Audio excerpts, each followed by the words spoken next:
नमस्कार दोस्तों, आप सभी को हमारे एक और नए फ्रेश वीडियो में बहुत बहुत स्वागत है। तो इस वीडियो में हम देखने जा रहे हैं कि कैसे हम सर्वर से डाटा को फेच करके अपने एंड्रॉयड एप्लीकेशन पर शो करवा सकते हैं।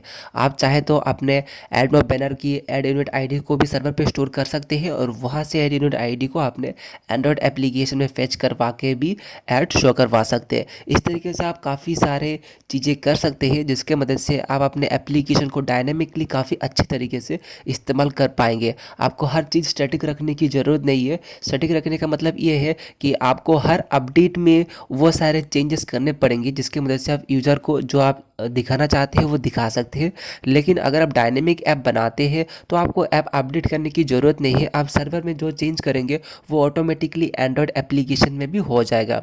तो इस केस के अंदर एपीआई का इस्तेमाल किया जाता है। तो इस वीडियो में मैं आपको दिखाने जा रहा हूँ कि कैसे हम एपीआई की मदद से डाटा को फेच करके अपने एंड्रॉयड एप्लीकेशन पर शो करवा सकते हैं। तो इस वीडियो के साथ बने रहिए। अगर आपको इस तरीके से और भी वीडियोस पाना है तो हमारे इस यूट्यूब चैनल को भी सब्सक्राइब कर लीजिएगा। और अगर आपके मन में कोई भी सवाल है, सुझाव है हमारे इस वीडियो से रिलेटेड या फिर हमारे इस यूट्यूब चैनल से रिलेटेड, तो आप हमें कमेंट करके भी बता सकते हैं। तो चलिए इस वीडियो को शुरू करते हैं। तो जैसे कि दोस्तों यहाँ पे मैंने अपना जो वीएस कोड है उसको ओपन कर लिया है। आप चाहे तो किसी भी प्रकार के जो कोड एडिटर सॉफ्टवेयर है उसका इस्तेमाल कर सकते हैं। तो मैंने यहाँ पे वीएस कोड को ओपन किया है और यहाँ पे आप देख सकते हैं यहाँ पे सिर्फ दो ही फाइल आपको देखने को मिल रहे हैं। पहला है api.php फाइल और दूसरा है db.php फाइल। आप इन दोनों ही फाइल को एक सिंगल फाइल में रख के भी काम कर सकते हैं, लेकिन मैं अलग अलग सेपरेट रखना चाहता हूँ डाटाबेस का फाइल, तो इसीलिए मैंने अलग से बना रखा है। तो आप देख सकते हैं db.php फाइल मैंने यहाँ पे ओपन किया है और एक सिंपल से एक फाइल है। इस फाइल की मदद से एक्चुअली क्या होता है कि जो भी आपका सर्वर का जो भी क्रेडेंशियल है उसको आप स्टोर करके रखते हैं और उसके बाद आप इसी फाइल के मदद से आप अलग अलग फाइल को एक्सेस देते हैं कि ये रहा मेरे सर्वर का पूरा एक्सेस, और मेरे सर्वर पे जाइए, लॉगिन करिए और वहाँ पे जितनी भी डाटा है उसको उठा लीजिए। तो बेसिकली ये जो db.php फाइल है ये इस तरीके से काम करता है। तो मैं आपको दिखाता हूँ। ऊपर आप देख सकते हैं यहाँ पे मैंने कुछ वेरिएबल्स डिफाइन कर रखे हैं और जहाँ पे मैंने अलग अलग चीज़ रखा है। जैसे कि पहले है डीबी होस्ट और dB user name, dB password और डीबी नेम। ये सभी डिटेल्स आप अपने जो लोकल मशीन है वहाँ से ले सकते हैं। तो इसलिए मैं इस्तेमाल कर रहा हूँ जंप। आप चाहे तो दूसरे सॉफ्टवेयर का भी इस्तेमाल कर सकते हैं लोकली कोई भी काम करने के लिए। और अगर आप फ्यूचर में चाहते हैं कि इसको आप लाइव सर्वर में भी डालें तो वो भी आप कर सकते हैं। तो टेस्टिंग पर्पज़ के लिए मैं यहाँ पर जाम का इस्तेमाल कर रहा हूँ और जिसके मदद से मैं सर्वर बनाऊँगा और जितने भी काम है वो लोकली करूँगा। तो यहाँ पे आप देख सकते हैं इसको मैंने स्टार्ट कर दिया है। आप चाहे तो कोई भी सॉफ्टवेयर इस्तेमाल कर सकते हैं अपने लोकल मशीन को सर्वर बनाने के लिए। तो मैंने अभी स्टार्ट कर दिया है और ये जो लोकल होस्ट है ये सभी केसेस के अंदर सेम ही रहेगा। अगर आप माइस्क्यूएल इस्तेमाल कर रहे हैं तो यूज़र नेम भी सेम रहेगा। पासवर्ड आपको कोई भी डालने की ज़रूरत नहीं है। अगर आपने सेट कर रखा है तो वो वाला पासवर्ड आपको यहाँ पे डालना होगा। और उसके बाद डाटाबेस नेम है, तो डाटाबेस नेम मैंने एक क्रिएट किया है तो मैं आपको दिखाता हूँ। तो सिंपली आपको क्या करना होगा, आपने जो लोकल होस्ट है वहाँ पे जाना पड़ेगा और /php_myadmin लिखना पड़ेगा। तो आप अपने php_myadmin पे एंटर हो जाओगे। तो यहाँ पे मेरा जो php_myadmin है वो ओपन हो चुका है और यहाँ पे आप देखेंगे कि यहाँ पे मैंने नाम दिया था PHP API ट्यूटोरियल्स। तो अगर मैं आपको लेके चलूँ मेरे ब्राउज़र पर और php_myadmin में जाएंगे तो आप देख रहे हैं यहाँ पे मैंने एक डाटाबेस नाम बना रखा है PHP API ट्यूटोरियल्स। और इसके अंदर आप मैंने फ़िलहाल टेस्टिंग पर्पज़ के लिए एक ही टेबल बनाया है जो कि है यूज़र नाम से। और इस टेबल के अंदर मैंने कुछ रिकॉर्ड्स भी डाले हुए हैं, जैसे कि आप देख सकते हैं दो ही रिकॉर्ड्स है। तो इन्हीं दो रिकॉर्ड्स को हम क्या करेंगे, एपीआई की मदद से फेच करेंगे और अपने एंड्रॉयड ऐप पर शो करवाएंगे। तो चलिए अभी बात करते हैं कि एपीआई कैसे बनाना है। तो सिंपली आप देख सकते हैं यहाँ पे कनेक्शन क्रिएट करने के लिए मैंने एक वेरिएबल लिया है कॉन नाम का और एक फंक्शन आता है पीएचपी का माइस्क्यूएल कनेक्ट, जिसके मदद से ये कनेक्ट कर देता है।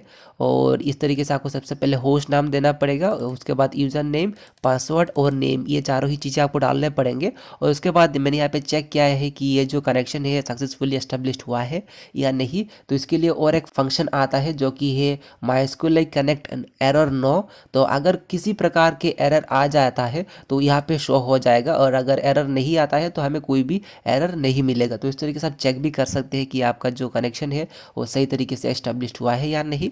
तो इको के अंदर मैंने प्रिंट करवाया है कुछ इस तरीके से और उसके बाद कनेक्शन को मैंने डाई कर दिया है। तो इस तरीके से आप कनेक्शन एस्टेब्लिश कर सकते हैं। तो ये रहा सिंपल db.php फाइल का काम। तो इसको क्लोज करते हैं। अभी है मेन फाइल api.php, और इसी फाइल की मदद से हम क्या करेंगे, एक प्रॉपर एपीआई बनाएंगे और जो भी रेस्पॉन्स है वो हम जेसन फॉर्मेट में शो करवाएंगे। तो जैसे कि आप देख सकते हैं यहाँ पे सबसे पहले मैंने इंक्लूड कर दिया है वो वाला फाइल db.php, और एपीआई क्रिएट करने के लिए आपको हेडर भी चाहिए। तो बेसिक हेडर यहाँ पे मैंने यूज़ किया है, और जो कि है कंटेंट टाइप और एप्लीकेशन जेसन, ये आपको देना ही पड़ेगा, तभी जाके ये जो जेसन फाइल है सही ढंग से शो होगा और एपीआई काम कर पाएगा। और उसके बाद यहाँ पे आप देख सकते हैं यहाँ पे मैंने एक फंक्शन यूज़ किया है insert, और उसके अंदर मैंने क्या किया है, जो गेट मेथड का इस्तेमाल किया है और वहाँ से नेम को गेट कर दिया है। एक्चुअली ये क्वेरी पैरामीटर रहेगा, और क्वेरी के अंदर जितने भी वैल्यूज़ वगैरह रहेंगे वो हम यहाँ से गेट करेंगे। तो इसीलिए यहाँ पे insert फंक्शन का इस्तेमाल किया है और गेट मेथड का यहाँ पे यूज़ किया गया है। और यहाँ से क्या करेगा, जो भी वैल्यू होगा वो गेट करेगा, और साथ ही साथ ये नाल चेक करेगा कि ये एम्प्टी है या नहीं है। अगर एम्प्टी नहीं है तो ये वाला कोड रन होगा, और अगर एम्प्टी इसको मिल जाता है तो ये वाला कोड रन होगा, जहाँ पर मैंने इनवैलिड रिक्वेस्ट वगैरह डाल कर रखा है। और ये जो कोड क्यों मैंने डाल के रखा है मैं थोड़ी देर में आपको बताऊंगा। और उसके बाद जैसे ही इस फंक्शन के अंदर आएगा, मैंने क्या किया है, और एक वेरिएबल लिया है नेम का, जहाँ पर हम क्या करेंगे, यूज़र का जो नेम है वो गेट करेंगे इस गेट से, जैसे कि आप देख सकते हैं। और ये नेम क्यों मैंने डाला है ये भी मैं आपको बताऊंगा थोड़ी देर में। और उसके बाद ये सिंपल क्वेरी हमने रन किया है। तो चलिए मैं आपको दिखाता हूँ पोस्टमैन में लेकर। एक्चुअली ये जो पोस्टमैन सॉफ्टवेयर है इसके मदद से आप रेस्पॉन्स देख सकते हैं, एपीआई का जो टेस्टिंग है वो आप कर सकते हैं। तो आप देख सकते हैं यहाँ पर मैंने अपना जो आईपी एड्रेस है वो डाल कर रखा है।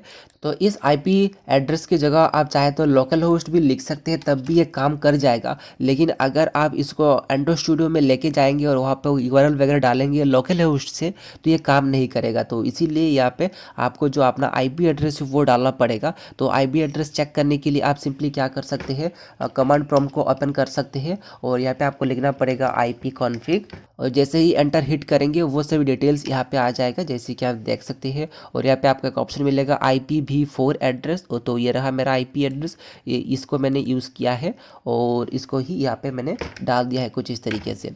और उसके बाद ये रहा हमारा फोल्डर का नेम, और उसके बाद ये रहा हमारा api.php फाइल, और उसके बाद ये जो क्वेरी पैरामीटर्स है जो कि आप यहाँ पे से ही डाल सकते हैं। चेक करने के लिए आप डायरेक्टली यहाँ पर भी डाल सकते हैं। तो यहाँ पे हमने क्या किया है, एक कीवर्ड लिया है नेम, और इस नेम के अंदर जो भी वैल्यू डालेगा यूज़र वो हम गेट करेंगे यहाँ से, जैसे कि आप देख सकते हैं ये वाला नेम से गेट करेंगे। और उसके बाद इसको ही हम यहाँ पे प्रिंट कर देंगे व्हेयर केस के अंदर, जहाँ पर आप देख सकते हैं यहाँ पे एक सिंपल क्वेरी मैंने लगाया है सिलेक्ट स्टार फ्रॉम यूज़र, यानी कि यूज़र हो गया हमारा टेबल का नेम। तो इस टेबल से हमें क्या करना है, सभी डाटा को सिलेक्ट करना है, और कौन सा कॉलम सिलेक्ट करना है, हम नेम कॉलम सिलेक्ट करेंगे, और जितने भी नेम कॉलम के अंदर रहेगा वो हम गेट कर लेंगे। किसके अकॉर्डिंग, यहाँ पे जो भी नेम रहेगा, जो भी नाम रहेगा उसको हम यहाँ से सिलेक्ट करेंगे यूज़र टेबल से, और कौन से कॉलम से, नेम कॉलम से, और जो भी डाटा रहेगा उसके अंदर वो सब कुछ हम गेट करवा देंगे और उसके बाद शो करवा देंगे। तो जहाँ पर यहाँ पे शो हो जाएगा जो भी डाटा रहेगा। तो चलिए आप क्या करते हैं, एक बार टेस्ट करके देखते हैं। तो यहाँ पे मैंने क्या किया है, दो ही डाटा एंट्री कर रखा है, मैं आपको दिखाता हूँ। आप देख सकते हैं कि शेखर और दूसरा है प्रिया। तो यहाँ पे मैं गया और ये जो प्रिया है इसको मैंने थोड़ा सा गलत नाम दे के जैसे इसमें सेंड करूँगा तो आप देख पाएंगे कि हमें एक रेस्पॉन्स मिला है कोड 404 और मैसेज नो रिकॉर्ड फाउंड, यानी कि इस नाम से कोई भी डाटा नहीं मिल पाया है। और 404 का ही मतलब होता है कि मतलब कोई भी डाटा उसे नहीं मिला है, और अगर 200 है तो इसका मतलब ये है कि जो डाटा है उसको मिल चुका है या फिर कनेक्शन सक्सेस हो चुका है। तो इस तरीके से अलग अलग कोड आते हैं। तो चलिए यहाँ पे सही नाम डाल के देखते हैं। तो यहाँ पे मैंने सही नाम डाला और सेंड में मैंने जैसे ही क्लिक किया आप देख पा रहे हैं नेम, ईमेल और फ़ोन नंबर उसके अकॉर्डिंग यहाँ पे आ चुका है और मैसेज आ चुका है here is your old data. तो इस तरीके से यह रेस्पॉन्स काम करेगा। और यहाँ पे मैंने क्या किया है, एक एरे लिया है और ये जो जितने भी यूज़र के डिटेल्स है इस यूज़र वाले एरे के अंदर मैंने स्टोर कर दिया है। तो और उसके बाद हमें मैसेज मिल चुका है और कोड मिल चुका है। तो इन्हीं रेस्पॉन्स को हम क्या करेंगे एंड्रॉइड स्टूडियो में शो करवाएंगे। तो यहाँ तक एपीआई का काम आपने शायद से समझ लिया है। और रही बात इस कोड की, तो मैंने यहाँ तक वो समझा दिया था कि हमने एक सिंपल क्वेरी लिया है जहाँ से हम क्या कर रहे हैं, नेम के अकॉर्डिंग डाटा को उठा रहे हैं। और ये एक फंक्शन होता है माइस्क्यूएल क्वेरी, जहाँ पर हमें कनेक्शन डालना होता है, जो कि हमने api.php फाइल के अंदर बना लिया था। तो उसको ही हमने यहाँ पे यूज़ किया है और ये रहा क्वेरी। और उसके बाद और एक फंक्शन आता है माइस्क्यूएल नाम रोज। एक्चुअली ये चेक करता है कि रो के अंदर कोई डाटा मिला है या नहीं है। तो अगर 0 से ग्रेटर है इसका मतलब ये डाटा मिल चुका है, और अगर ग्रेटर देन नहीं है इसका मतलब है डाटा नहीं मिला है। तो अगर ग्रेटर देन नहीं है तो ये वाला कोड जो है वो रन हो जाएगा, और अगर 0 से ज़्यादा है तो ये वाला कोड रन होगा। तो इसके अंदर हमने क्या किया है, एक एरे लिया है रिजल्ट नाम से, और जहाँ पर हमने क्या किया है और एक एरे लिया है यूज़र का। और यूज़र के अंदर हमने क्या किया है, कुछ नेम, ईमेल और फ़ोन नंबर इस तरीके से रो से हमने प्रिंट करवा दिया है। और रो है ये वाला, तो इस तरीके से आपको नेम, ईमेल और फ़ोन लिखना है। ये वाला जो नाम है ये एग्जैक्ट सेम होना चाहिए आपके डाटाबेस के नेम्स से, ठीक है। तो इस बात का आपको ध्यान देना है। जैसे कि आप देख सकते हैं नेम, ईमेल और फ़ोन एकदम यहाँ पे सेम टू सेम है। और ये वाला जो है ये आप कोई भी नाम दे सकते हैं। ये एक्चुअली ये वाला नेम है जो हमें रेस्पॉन्स में शो होता है, ये वाला नेम, ठीक है। तो इन सभी चीज़ों का थोड़ा बहुत ध्यान दे दीजिएगा। और उसके बाद इको क्या है, और यहाँ पे आपको जेसन एनकोड ही लिखना होगा, तभी जाके ये सही ढंग से रेस्पॉन्स इस तरीके से आपको शो होगा। और उसके बाद कुछ इस तरीके से ये कोड काम करता है एपीआई का। तो आई होप आपको समझ में आ चुका है कि एपीआई हमने किस तरीके से बना लिया है। तो चलिए एंड्रॉइड स्टूडियो को ओपन करते हैं, और ये जो हमने रेस्पॉन्स मिला है इस पोस्टमैन के अंदर, उसको हम एंड्रॉइड स्टूडियो के अंदर शो करवाएंगे। तो चलिए शुरू करते हैं एंड्रॉइड स्टूडियो का काम।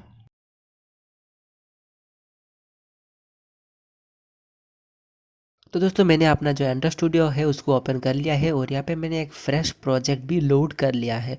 जैसे कि आप देख सकते हैं इस प्रोजेक्ट में सिर्फ एक मेन एक्टिविटी आपको दिखाई दे रहा है, और यहाँ पे आपको इस मेन एक्टिविटी का जो एक्सएमएल फाइल है वही आपको यहाँ पे मिल रहा है।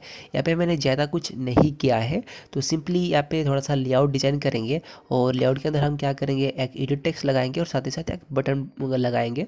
तो एडिट टेक्स्ट के अंदर हम क्या करेंगे, यूज़र का नाम लिखेंगे, और जैसे ही उस बटन पर क्लिक करेंगे हम नीचे क्या करेंगे, यूज़र का जितना भी डाटा है वो शो करवा देंगे। तो वही काम करने वाले हैं अभी फ़िलहाल। तो सिंपली मैं क्या करूँगा, यहाँ पे जाऊँगा और यहाँ पे लिखूँगा एडिट टेक्स्ट, तो हमें एक प्लेन टेक्स्ट मिल जाएगा। और उसी के साथ साथ एक बटन भी चाहिए, तो बटन को मैं यहाँ पे डाल देता हूँ। और उसी के साथ साथ मैं एक टेक्स्ट व्यू भी ले लूँगा, और यहाँ पर मैं क्या करूँगा, यूज़र का जो डाटा है वो शो करूँगा। और इसको वर्टिकली कंस्ट्रेंट कर लेंगे, और इसको भी राइट से कंस्ट्रेंट करेंगे, और इसको भी वर्टिकली कंस्ट्रेंट कर देंगे। और उसके बाद इसको मैं इसके साथ इस तरीके से कंस्ट्रेंट कर दूंगा, और इसका जो विड्थ है उसको 0 dp कर देंगे। और इस टेक्स्ट व्यू को मैं क्या करूँगा, इस एडिट टेक्स्ट के नीचे डाल दूंगा, और ऊपर से मैं दे दूंगा 16 dp का, या फिर उससे भी ज़्यादा डाल सकते हैं, लाइक 32 dp डाल देते हैं। और इसको मैं क्या करूँगा, हॉराइजेंटली पेरेंट कर दूंगा, तो कुछ इस तरीके से हो जाएगा। और जो भी डाटा रहेगा वो हम यहाँ पे शो करवा देंगे। और उसी के साथ साथ मैं क्या करता हूँ, इसको 0 dp कर देता हूँ, और इसको मैं क्या करता हूँ, ग्रेविटी जो है उसको मैं कर दूंगा सेंटर। तो इससे क्या होगा कि हमारा जो टेक्स्ट है वो सेंटर में आ जाएगा। तो कुछ इस तरीके से हमने डिज़ाइन कर लिया है। और एडिट टेक्स्ट का जो आईडी वगैरह है वो चेंज कर लेते हैं सभी व्यूज़ के। तो इसको मैं यहाँ से क्लोज कर रहा हूँ, और एडिट टेक्स्ट की राइट साइड में मैं 16 dp का एक मार्जिन दे दूँगा। तो इस तरीके से मैंने सभी जो डिज़ाइन का काम है वो कर लिया है। तो चलिए इसको क्लोज़ करते, इसकी अभी फ़िलहाल ज़रूरत नहीं है। और अभी मैं क्या करूँगा, कुछ जो लाइब्रेरीज़ है जो हमें चाहिए वो अभी हम क्या करेंगे, यहाँ पे ऐड कर लेंगे। तो सबसे पहले मैं जाऊँगा बिल्ड ग्रेडल फाइल में, और यहाँ पे मैं बिल्ड फीचर को सबसे पहले लिखूँगा।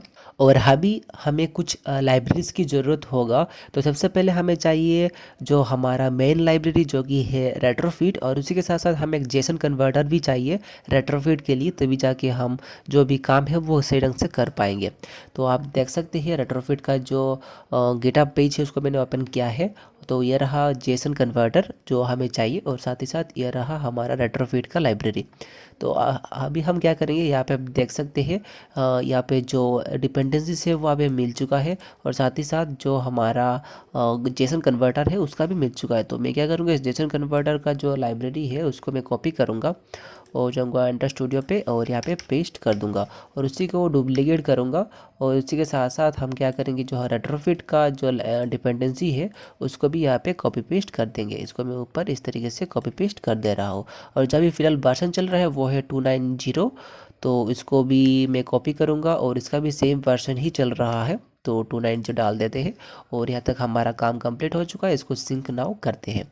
जब तक ये सिंक नाउ होते हैं हम क्या करते हैं कि मैनिफेस्ट फाइल में जाएंगे और जो इंटरनेट परमिशन है वो हम डाल देंगे। तो सबसे पहले हमें चाहिए एक्सेस नेटवर्क स्टेट का, और उसी के साथ साथ हमें चाहिए यूज़र परमिशन इंटरनेट का, तो जो कि आपको यहाँ पे डालना होगा। और उसी के साथ साथ आपको क्या करना है, ये जो एप्लीकेशन टैग है इसके अंदर आना है और यहाँ पे आपको लगाना है यूजेस क्लियर टेक्स्ट ट्रैफिक, ये भी आपको डालना होगा, तभी जाके ये जो रेट्रोफिट है सही ढंग से काम करेगा, नहीं तो आपको जो एरर वगैरह है वो आपको दिखाई देगा। तो यहाँ तक हमारा काम कंप्लीट हो चुका है और सिंकिंग भी ये प्रोसेस में है, तो चलिए इसको जल्दी से जल्द कंप्लीट होने देते हैं। तो हमारा जो सिंकिंग का काम है वो कंप्लीट हो चुका है, तो चलिए इसको क्लोज़ करते हैं, इसकी ज़रूरत नहीं है। और अभी हमें कुछ पैकेजेस चाहिए। देखिए, जब भी आप कोई भी डेवलपमेंट कर रहे हैं एंड्रॉइड स्टूडियो में या फिर कहीं पे भी, तो आपको हर टाइम ऑर्गेनाइज रखना चाहिए। जिससे क्या होगा, अगर आप फ्यूचर में उस प्रोजेक्ट में फिर से काम करेंगे तो आपको सही ढंग से पता भी चलेगा कि कहाँ पर आपने क्या कुछ कोड रखा है। नहीं तो क्या होगा, अगर आप 2-3 महीने या फिर कुछ साल बाद आके उस सेम प्रोजेक्ट में काम करने लग जाएंगे तो आपको कुछ समझ में भी नहीं आएगा। तो इस तरीके से आपका जो कोड है हमेशा वेल ऑर्गेनाइज ही रखना है। तो इसीलिए मैं क्या करूँगा, यहाँ पे कुछ पैकेजेस क्रिएट करूँगा। तो सबसे पहले मैं क्या करूँगा, यहाँ पे पैकेज बनाऊँगा एक्टिविटी का, और उसके साथ हम और एक पैकेज बनाएंगे जहाँ पर हम हमारे जो रेट्रोफिट के सर्विस से रिलेटेड जितने भी कोड है वो रखेंगे। तो ये कुछ पैकेजेस है वो मैंने बना लिया है, तो इस मेन एक्टिविटी को मैं मूव करके एक्टिविटी में डाल दूंगा, ताकि जितने भी एक्टिविटी है वो हम एक्टिविटी पैकेज के अंदर ही रखें। तो जैसे कि आप देख सकते हैं मूव हो चुका है, लेकिन ये मेन एक्टिविटी अभी भी यहाँ पे दिखाई दे रहा है। तो ऐसे में आप क्या कर सकते हैं, इसको क्लीन प्रोजेक्ट कर सकते हैं। तो ऐसे में आपका जो प्रोजेक्ट है वो क्लीन हो जाएगा और इस तरीके से जो प्रॉब्लम है वो चला जाएगा। तो अभी हम क्या करेंगे, सबसे पहले हम सर्विस का काम करेंगे और उसके बाद हम रेस्पॉन्स और उसके बाद मॉडल बनाएंगे, और इन्हीं जो फाइल्स जो भी हम बनाएंगे उसी की मदद से हम अपना जो डाटा है वो एपीआई की मदद से गेट करेंगे। तो सबसे पहले हम क्या करेंगे, सर्विस के अंदर जाएंगे और यहाँ पे जावा क्लास सिलेक्ट करेंगे और यहाँ पे हम नाम देंगे रेट्रोफिट क्लाइंट। तो रेट्रोफिट क्लाइंट नाम से एक मैंने जावा क्लास बना लिया है। और सबसे पहले हम क्या करेंगे, यहाँ पे ऑब्जेक्ट बनाएंगे रेट्रोफिट का। तो इस तरीके से रेट्रोफिट सिलेक्ट करिए और उसके बाद फिर से रेट्रोफिट का नाम दे सकते हैं या फिर आप कोई भी नाम दे सकते हैं। और उसी के साथ साथ हमें क्या करना है, ये जो रेट्रोफिट क्लाइंट है इसका भी ऑब्जेक्ट बनाना पड़ेगा। तो आपको लेना पड़ेगा इस क्लास का नाम रेट्रोफिट और साथ ही साथ आपको नाम दे देना है। और उसी के साथ साथ हम क्या करेंगे, एक बेस यूआरएल भी हम यहाँ पे बना लेंगे जो कि होगा स्ट्रिंग टाइप का, और यहाँ पे लिखेंगे बेस यूआरएल। और यहाँ पे हमें वो वाला यूआरएल देना होगा जो हमने एपीआई के लिए बनाया था, तो जो कि हम कुछ देर में डाल देंगे। तो अभी हम क्या करेंगे, हमारा जो रेट्रोफिट क्लाइंट है इसका इंस्टेंस क्रिएट करेंगे। तो इसके लिए हम लिखेंगे प्राइवेट और इसका नाम देंगे जो कि है रेट्रोफिट क्लाइंट, और उसके अंदर आपको कुछ इस तरीके से लिखना है। तो सबसे पहले हमें लिखना है retrofit is equals to new retrofit, और उसके बाद आपको लिखना है रेट्रोफिट डॉट बिल्डर। और उसके बाद सबसे पहले आएगा आपका बेस यूआरएल, तो आपको बेस यूआरएल के अंदर अपना जो भी बेस यूआरएल है वो डाल देना है। और उसी के साथ साथ यहाँ पे आपको लिखना होगा ऐड कन्वर्टर फैक्ट्री, और इसके अंदर होगा जीसन कन्वर्टर फैक्ट्री। तो इस तरीके से आपको लिखना होगा Jason converter factory, Jason converter factory dot create, और आखिर में आपको कर देना है बिल्ड। तो इस तरीके से आपका जो इंस्टेंस है वो क्रिएट हो जाएगा। और उसके बाद यहाँ पे आपको फिर से लिखना होगा प्राइवेट स्टैटिक सिंक्रोनाइज्ड, और उसके अंदर आपको लिखना पड़ेगा रेट्रोफिट क्लाइंट, और उसके बाद आपको लिखना पड़ेगा इंस्टेंस कैट इंस्टेंस। और उसके बाद यहाँ पे आपको कुछ इस तरीके से कुछ चेंज कंडीशन जो है वो आपको चेक करने पड़ेंगे। तो सबसे पहले आपको लिखना होगा इफ़ रेट्रोफिट। तो यहाँ पे अगर मैं कुछ भी लिखने की कोशिश कर रहा हूँ तो ये नहीं आ रहा है क्योंकि ये एक स्टैटिक मेथड है। तो इसके लिए आपको क्या करना होगा, ये जो रेट्रोफिट क्लाइंट है इसको भी स्टैटिक करना पड़ेगा, तो इसको स्टैटिक कर दीजिएगा।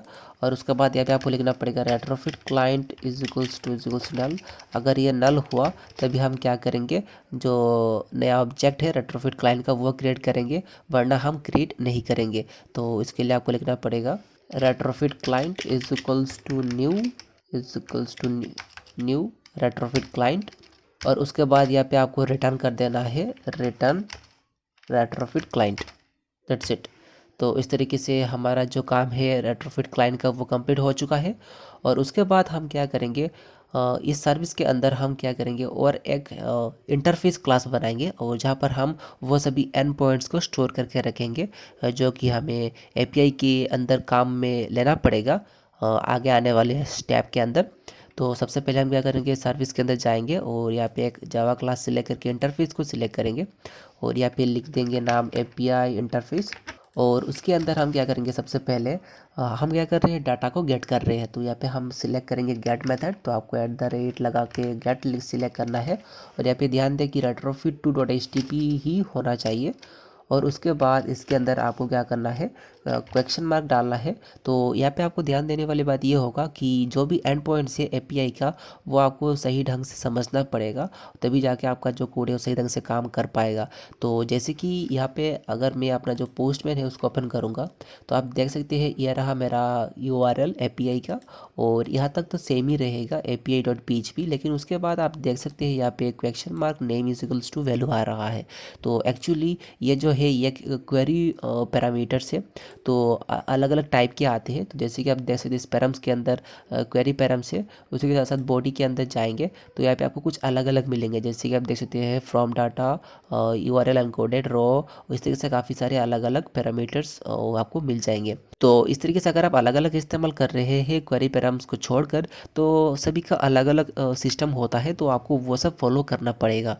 तो काफ़ी सारे जो URL है एपीआईज का, उसके अंदर जो एक्सटेंशन है वो नहीं दिया जाता है। और अगर एक्सटेंशन नहीं है तो डायरेक्टली आप पाथ से भी जो वैल्यू है उसको गेट कर सकते हैं, और साथ ही साथ आप बॉडी से भी ले सकते हैं। तो बॉडी अगर आप यूज़ कर रहे हैं तो आपको बॉडी में जाना पड़ेगा, और ये फ्रॉम डाटा या फिर URL एनकोडेड का ही आपको इस्तेमाल करना होगा। लेकिन यहाँ पर हमने खुद से डिज़ाइन किया है URL, तो वहाँ पर हम क्या करेंगे, ये जो पैराम्स है उसको ही यूज़ में लेंगे, और जहाँ पर हम क्वेरी पैरामीटर्स का ही इस्तेमाल करेंगे। तो इसके लिए हम क्या करेंगे, यहाँ पर क्वेश्चन मार्क आपको देना पड़ेगा। एक्चुअली यहाँ पे क्वेश्चन मार्क देने की ज़रूरत नहीं है, वो ऑटोमेटिकली हो जाएगा। सिंपली हमें क्या करना होगा, जो कि हमारा फाइल है api.php, वो हमें यहाँ पे लिखना पड़ेगा इस तरीके से api.php, और उसके बाद आगे का जो काम है वो क्वेरी ऑटोमेटिकली कर लेगा। तो वो सब हमें यहाँ पे करने की ज़रूरत नहीं है। लेकिन सबसे पहले हमें क्या करना होगा, यहाँ पे आप देख सकते हैं ये रहा मेरा IP एड्रेस। तो यहाँ तक हमें क्या करना होगा, कॉपी कर लेना होगा हमारा पाथ। तो जो कि हमने कॉपी कर लिया है, उसके बाद हम क्या करेंगे, रेट्रोफिट क्लाइंट के अंदर जाएंगे और यहाँ पे डाल देना है। एक बात का ध्यान दीजिएगा कि यहाँ पे जो आपको URL डालने हैं वो हमेशा इस तरीके से जो डैश है वो दे के ही आपको एंड करना पड़ेगा। अगर आप ऐसे ही छोड़ देते हैं तो आपको एरर आएगा, तो इस बात का आपको ध्यान देना है। और उसके बाद ये हो गया हमारा फाइल का नाम, यानी कि हमारे api.php फाइल का नाम। और उसके बाद जो भी क्वेश्चन दे के जितनी भी चीज़ें हैं वो ऑटोमेटिकली हमारा जो क्वेरी पैरामीटर्स है वो कर लेगा, तो वो सब हमें डालने की ज़रूरत नहीं है। उसके बाद हम यहाँ पे कॉल लगाएंगे, और कॉल के अंदर हम क्या करेंगे, हमारा जो रेस्पॉन्स है वो डालेंगे। तो यहाँ पे आपको समझना होगा कि हमारा रेस्पॉन्स कैसे आ रहा है। तो जैसे कि आप देख सकते हैं हमारा रेस्पॉन्स कुछ इस तरीके से आ रहा है। हमें यूज़र मिलेगा और मैसेज मिलेगा और कोड मिलेगा। तो हमें क्या करना है, इस यूज़र से नेम, ईमेल और फ़ोन को गेट करना है। तो हम क्या करेंगे, ये हो गया हमारा रेस्पॉन्स, यूज़र, मैसेज, कोड। और उसके बाद हम यूज़र के मदद से और एक मॉडल क्लास बनाएंगे, और जहाँ पर हम सिर्फ नेम, ईमेल और फ़ोन रखेंगे वैल्यूज़, और उस क्लास के मदद से हम जो डाटा है उसको गेट करेंगे। तो मैं आपको करके दिखाता हूँ तो आपको समझ में आ जाएगा। तो सबसे पहले हम क्या करेंगे, यहाँ पे एक रेस्पॉन्स क्लास बनाएंगे। तो जावा क्लास सिलेक्ट करेंगे, और यहाँ पे आप कोई भी नाम दे सकते हैं। तो यहाँ पे मैं डाटा ले रहा हूँ। और उसके बाद हम क्या करेंगे, सबसे पहले हमें क्या मिलेगा, एक यूज़र मिलेगा, उसके बाद मैसेज और कोड मिलेगा। तो मैं क्या करूँगा, यहाँ पर और एक क्लास बनाऊंगा जो कि होगा हमारा मॉडल क्लास। तो इसको आप एक ही पैकेज के अंदर रख सकते हैं, लेकिन मैंने रेस्पॉन्स और मॉडल अलग अलग रखा है। तो हम क्या करेंगे, न्यू जाएंगे और जावा क्लास सिलेक्ट करेंगे, और यहाँ पे हम नाम दे देंगे यूज़र। तो जो भी आपका नाम रहेगा यहाँ पर जैसे कि यहाँ पर यूज़र है तो वही नाम आप देके एक क्लास बना सकते हैं। तो यूज़र मैंने ले लिया है, तो उसी यूज़र को हम यहाँ पे यूज़ करेंगे। तो सबसे पहले हम लिखेंगे प्राइवेट और यूज़र जो कि हमने मॉडल क्लास बनाया था, और उसका नाम दे देना है यूज़र। ये जो यूज़र आपको देना है, आपको ध्यान देना है कि इसका जो नेम है एग्जैक्ट मैच होना चाहिए इसके साथ, तभी जाके ये काम करेगा, नहीं तो आपको नल पॉइंटर एक्सेप्शन काफ़ी ज़्यादा मिलेगा। तो इसी के साथ साथ हमारा यूज़र हो गया, और इसके बाद प्राइवेट, और उसके बाद स्ट्रिंग लेंगे, और हमें चाहिए मैसेज, तो मैसेज भी ले लेंगे। और उसी के साथ साथ हम क्या करेंगे, एक इंट लेंगे, और जहाँ पर हम क्या करेंगे, जो हमारा कोड जो है उसको हम क्या करेंगे, स्टोर कर देंगे। तो सबसे पहले आपको प्राइवेट लगाना है और इंट और कोड ले लेना है कुछ इस तरीके से। तो आप देख सकते हैं यूज़र मैसेज एंड कोड हमने इस तरीके से लिख लिया है। तो जैसे कि देख सकते हैं यूज़र मैसेज और कोड, तो ये हो गया हमारा रेस्पॉन्स। और उसके बाद आपको क्या करना है, नीचे एंटर दबा के आपको क्या करना है, ऑल्ट और इंसर्ट प्रेस करना है, यानी कि आपको एंटर से नीचे आना है, और उसके बाद ऑल्ट इंसर्ट प्रेस करना है, और उसके बाद कंस्ट्रक्टर सिलेक्ट करना है। तीनों को ही सिलेक्ट करके ओके कर देना है, तो आपका कंस्ट्रक्टर क्रिएट हो जाएगा इस रेस्पॉन्स क्लास का। और उसके बाद फिर से हम क्या करेंगे, ऑल्ट इंसर्ट प्रेस करेंगे, और अब इस बार हम क्या करेंगे, गेटर एंड सेटर सिलेक्ट करेंगे, और तीनों को ही सिलेक्ट करके हम ओके कर देंगे। तो हमारा जो गेटर एंड सेटर है वो तैयार हो जाएगा। तो हमारा डाटा क्लास का काम खत्म हो चुका है। अभी हम क्या करेंगे, यूज़र में जाएंगे, और यूज़र में जाने के बाद हमें क्या करना है, यहाँ पे स्ट्रिंग ले लेना है। और सबसे पहले हो गया हमारा नेम, और उसके बाद आ जाएगा ईमेल, और आखिर में हमें क्या मिलेगा, फ़ोन। तो एक्चुअली फ़ोन मैंने क्या किया था, इंट में इसको डाला था, तो बाद में अगर प्रॉब्लम हो जाएगा, क्योंकि हम इसको इंट में स्टोर करवाए हैं, तो जैसे हम इसको गेट करेंगे तो वो स्ट्रिंग में आएगा, तो वो वहाँ पर नल पॉइंटर एक्सेप्शन बन जाएगा। तो उसको हम क्या करेंगे, सेपरेट बना लेंगे इंट टाइप का, और यहाँ पे हम ले लेंगे फ़ोन। और यहाँ पे भी आपको ध्यान देना है कि जो जितने भी नाम यहाँ पे आपको डालने हैं वो एग्जैक्ट मैच होना चाहिए इस रेस्पॉन्स से। जैसे कि आप देख सकते हैं ये वाला नेम, ईमेल और फ़ोन, जो कि हमने यहाँ पे डाल दिया है नेम, ईमेल और फ़ोन। और मैंने एक ही स्ट्रिंग के अंदर दोनों को स्टोर करवा लिया है। आप चाहे तो सेपरेट बना सकते हैं, कोई इशू नहीं है। कंस्ट्रक्टर सिलेक्ट करेंगे, और पहले जैसे कंस्ट्रक्टर और गेटर और सेटर बनवा लेंगे कुछ इस तरीके से। वो लेना है वो है ये वाला, जैसे कि आप देख सकते हैं ये वाला लेना है, जहाँ पर यूज़र मैसेज और कोड रहेगा। तो हमारा जो यूज़र मैसेज और कोड है वो कहाँ पर रहा है, वो है डाटा क्लास के अंदर, जैसे कि ये वाला, जैसे कि आप देख सकते हैं। तो इसी का ही हम यहाँ पे इस्तेमाल करेंगे। तो लिखेंगे डाटा, और उसके बाद यहाँ पे ले लेंगे गेट डाटा कुछ इस तरीके से, और उसके बाद यहाँ पे आपको लिखना है गेट डाटा। एक्चुअली विजिबल तो नहीं चाहिए, ये डायरेक्टली आपको यहाँ पे क्लोज करना पड़ेगा। और उसके बाद यहाँ पे आपको वो कुछ पैरामीटर्स डालने हैं। तो जैसे कि आप देख सकते हैं यहाँ पर हमने क्या किया है, कुछ वैल्यू पास की है, और इस वैल्यू के अकॉर्डिंग हमें रेस्पॉन्स मिल रहा है। तो वो वाला वैल्यू हमें यहाँ पे डालना पड़ेगा। तो इसीलिए हम यहाँ पे क्वेरी जो पैरामीटर है उसका इस्तेमाल करेंगे। तो यहाँ पे आपको लिखना पड़ेगा क्वेरी, जैसे कि आप देख सकते हैं क्वेरी हमें यहाँ पे मिल चुका है। तो क्वेरी लेने के लिए आपको लिखना है @query। तो ये वाला क्वेरी आ चुका है, और उसके अंदर आपको लिखना है वो कीवर्ड। तो वो कीवर्ड क्या है, ये कीवर्ड है नाम, ठीक है, यानी कि नेम। तो यहाँ पे आपको नेम लिखना पड़ेगा कुछ इस तरीके से। और उसके बाद ये कैसा है, ये है स्ट्रिंग टाइप का। तो यहाँ पे हम स्ट्रिंग कुछ भी आप यहाँ पे नाम दे सकते हैं। तो यहाँ पे मैंने नेम दे दिया है। तो यहाँ पर हमारा जो एंड पॉइंट है, इसे एंड पॉइंट कहते हैं, URL का एंड पॉइंट, API का। तो यहाँ तक हमारा जो एंड पॉइंट का काम है वो कंप्लीट हो चुका है, और साथ ही साथ जो हमारा रेट्रोफिट क्लाइंट है वो भी खत्म हो चुका है। लेकिन यहाँ पे से आपको और एक लाइन लिखना है, और वो लाइन क्या है, आपको लिखना होगा पब्लिक। एक्चुअली ये पब्लिक होना चाहिए, अगर इसको पब्लिक नहीं करेंगे तो आप दूसरे क्लास से इसका एक्सेस नहीं ले पाएंगे। अगर आप एक्सेस नहीं ले सकते तो आप आगे का काम नहीं कर पाएंगे। तो इस बात का आपको ध्यान में रखना है। और उसके बाद आपको वो वाला क्लास का नेम लिखना पड़ेगा जो कि है API इंटरफेस। तो यहाँ पे मैं लिख रहा हूँ मैं API इंटरफेस, और इस तरीके से आपको लिखना पड़ेगा पब्लिक API इंटरफेस। इस तरीके से बंद करिए, और उसके बाद ये रहा हमारा API इंटरफेस, और उसका नाम ले लेंगे जो कि मैं दे रहा हूँ गेट API। और उसके बाद हम क्या करेंगे, इसको रिटर्न कर देंगे। तो रिटर्न हो जाएगा, क्या रिटर्न होगा, यहाँ पे रिटर्न होगा रेट्रोफिट क्रिएट, और उसके अंदर हो जाएगा API interface dot class. That's it, आपका काम खत्म हो चुका है। तो ये हमारा रेट्रोफिट क्लाइंट का भी जो काम है वो कंप्लीट हो चुका है, लगभग कि ये कंप्लीट हो ही चुका है। और उसके बाद हम इसी क्लास के मदद से जो API है उसको कॉल करेंगे। ये जो काम है आपको बार बार करने की ज़रूरत नहीं है, ये आपको सिर्फ एक ही टाइम करना है, और इसी सिंगल क्लास की मदद से आप जो अपना डाटा है वो किसी भी एंड पॉइंट से गेट कर सकते हैं। तो चलिए इसको क्लोज करते हैं। अभी मेन एक्टिविटी का काम है, तो मेन एक्टिविटी में आ चुका है। तो सबसे पहले हम व्यू बाइंडिंग का एनेबल कर लेते हैं। तो सबसे पहले लिखते हैं प्राइवेट एक्टिविटी मेन बाइंडिंग, और एक्चुअली ये मैं काफ़ी बार कर चुका हूँ मेरे वीडियोस के अंदर। तो अगर आप वो वीडियो देखे होंगे तो आपको समझ में आ जाएगा कि मैं ये क्यों कर रहा हूँ। एक्चुअली ये हमारा जो XML फाइल है उसको कनेक्ट करने के लिए किया जाता है। तो ये करना ज़रूरी है अगर आप व्यू बाइंडिंग का इस्तेमाल कर रहे हैं। तो एक्चुअली व्यू बाइंडिंग काफ़ी आसान है फाइंड व्यू बाय आईडी से। फाइंड व्यू बाय आईडी के अंदर आपको 2 लाइन एक्स्ट्रा लिखना होता है, लेकिन इसमें आपको सिंगल लाइन से ही आपका काम हो जाता है। तो अभी हम क्या करेंगे, सबसे पहले बटन पे क्लिक करेंगे। तो लिखेंगे बाइंडिंग डॉट, जो हमारा बटन का नाम है वो है बटन सेंड, और उसके अंदर हम लगाएंगे set on click listener, set on click listener, और इसके अंदर लगाना है न्यू ऑन क्लिक लिसनर। तो उसके अंदर हम जैसे ही बटन पे क्लिक करेंगे हम डाटा को सेट करवा देंगे। जैसे कि ये वाला देख सकते हैं टीवी डाटा नाम से इस टेक्स्ट व्यू के अंदर हम यूज़र का जो डाटा है वो शो करवाएंगे। तो सबसे पहले हमें क्या करना होगा, हमारा जो रेट्रोफिट है उसको कॉल करना पड़ेगा। तो उसके लिए हमें लिखना पड़ेगा कॉल, और उसके अंदर हमें लिखना पड़ेगा हमारा डाटा जो कि हमने वहाँ पर डाला था। ये जैसे कि आप देख सकते हैं पे इंटरफेस के अंदर डाटा डाला था, तो वो यहाँ में हमने डाटा यहाँ पे डाल दिया है।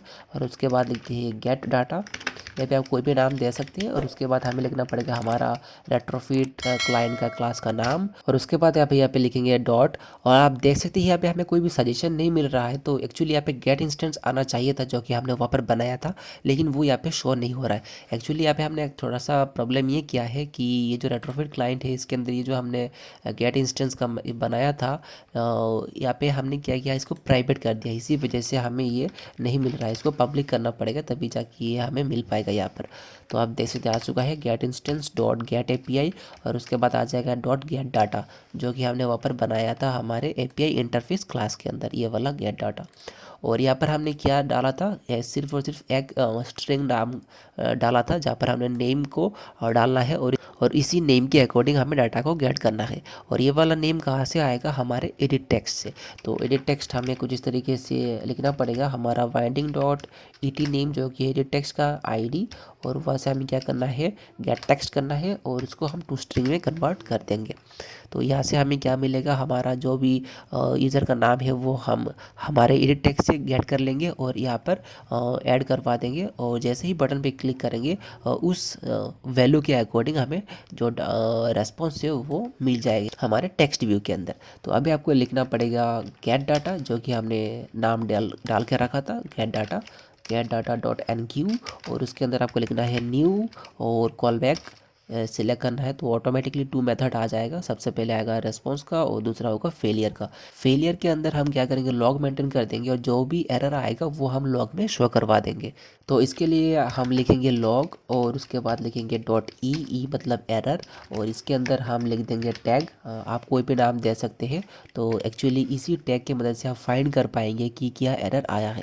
तो यहाँ पे आप कोई भी नाम दे सकते हैं, कोई इशू नहीं है। और यहाँ पे लिख देते हैं गेट लोकलाइज्ड मैसेज, और ये जो गेट लोकलाइज्ड मैसेज वो एरर शो करवा देगा लॉकगेट के अंदर।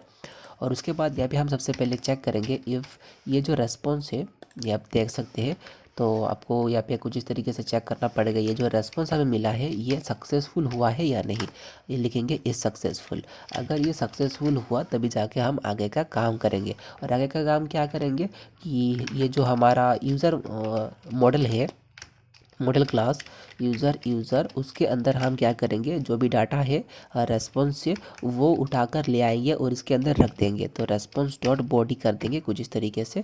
एक्चुअली ये रेस्पॉन्स डॉट बॉडी नहीं होगा, यहाँ पे आएगा आपका डाटा, इस तरीके से डाटा आएगा, डाटा की एक्चुअली हमें सबसे पहले डाटा मिल रहा है ना, ये वाला, जैसे कि आप देख सकते हैं ये वाला डाटा हमने बनाया था। और उसके अंदर हमें जाना है यूज़र्स में, और इस यूज़र्स में से हमें क्या करना है, नेम, ईमेल और फ़ोन को उठाना है। तो आप देख सकते हैं ये डाटा आ चुका है, और हम इसी मॉडल क्लास के ज़रिए हम क्या कर सकते हैं, जो स्पेसिफिक डाटा है जैसे कि नेम, ईमेल, फ़ोन, उसको हम गेट कर सकते हैं, जैसे कि ये वाला। तो अभी हम क्या करेंगे, उसके मदद से टेक्स्ट व्यू के अंदर वो सभी जो डाटा है, वैल्यू है, उसको प्रिंट करवा देंगे। तो इसके लिए हम क्या करेंगे, यहाँ पे सिलेक्ट करेंगे सबसे पहले बाइंडिंग, और वहाँ से हम क्या करेंगे एडिट टेक्स्ट, जो कि हमारा edit text name, actually edit text नहीं, ये होगा टेक्स्ट व्यू डाटा। और उसके अंदर हम क्या करेंगे सेट टेक्स्ट करेंगे, और सेट टेक्स्ट के अंदर क्या करेंगे हम फॉर्मेट लगाएंगे स्ट्रिंग डॉट फॉर्मेट, जिससे हम क्या कर सकते हैं एक ही टेक्स्ट व्यू के अंदर अलग अलग चीज़ें ऐड कर सकते हैं। तो कैसे करना है मैं आपको दिखाता हूँ। आपको लिखना पड़ेगा स्ट्रिंग डॉट फॉर्मेट, और इस तरीके से आप लिख लीजिएगा। और उसके बाद आपको इस तरीके से लिखना है, और यहाँ पे आपको लिखना है सबसे पहले नेम, जो कि होगा यूज़र का नाम, और यहाँ पे परसेंटेज डी दे देना है। एक्चुअली परसेंटेज डी नहीं, यहाँ पे होगा परसेंटेज एस होगा स्मॉल लेटर में होना चाहिए, परसेंटेज एस यानी कि स्ट्रिंग, और परसेंटेज डी यानी कि इंटीजर, ठीक है। और उसके बाद यहाँ पे हम क्या करेंगे, इस तरीके से बैकस्लैश देके एन लिख देंगे। एक्चुअली ये क्या करेगा सेकंड लाइन के अंदर जो टेक्स्ट है उसको लेके आ जाएगा। और उसके बाद हम क्या कर सकते हैं, यहाँ पर लिख सकते हैं ईमेल, कुछ इस तरीके से ईमेल, और उसके अंदर हम क्या करेंगे परसेंटेज एस लगा देंगे, तो जो भी ईमेल है वो हम यहाँ पर प्रिंट करवा देंगे। और उसके बाद स्पेस देके फिर से हम क्या करेंगे एन लिखेंगे, तो ये जो थर्ड लाइन है उसके अंदर लेके आ जाएगा लाइन को।